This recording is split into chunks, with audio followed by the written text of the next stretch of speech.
অজু করার সময় অজুর পানি যখন মুখে লাগাবেন একটি দোয়া পড়বেন, আপনার চেহারা নূরের মতো উজ্জ্বল হয়ে যাবে ইনশাআল্লাহ। আপনার চেহারা নূরের মতো উজ্জ্বল হয়ে যাবে, চেহারা থেকে ব্রণ, মেস্তা, কালো দাগ সহ যাবতীয় সমস্যাগুলো আল্লাহ তাআলা দূর করে দিবেন এবং আপনার রিজিকে বরকত হবে ইনশাআল্লাহ।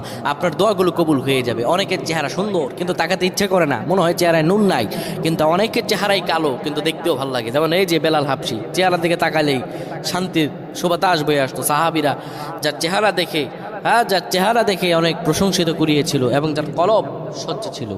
প্রিয় ভাইরা আমার, অজু যখন আপনি করবেন, অজুর পানিতে যখন আপনার চেহারা ভিজাবেন, তখন অজুর পানিতে আপনি এই দোয়াটা 3 বার পরে, দুরূদ শরীফ 3 বার পরে ফু দিবেন। দোয়াটি হলো আল্লাহু নূরুস সামাওয়াতি ওয়াল আরদ, আল্লাহু নূরুস সামাওয়াতি ওয়াল আরদ। পানিগুলো নিয়ে সেই পানির মধ্যে আপনি ফু দিয়ে চেহারার মধ্যে লাগাবেন। আমার আল্লাহ রাব্বুল আলামিন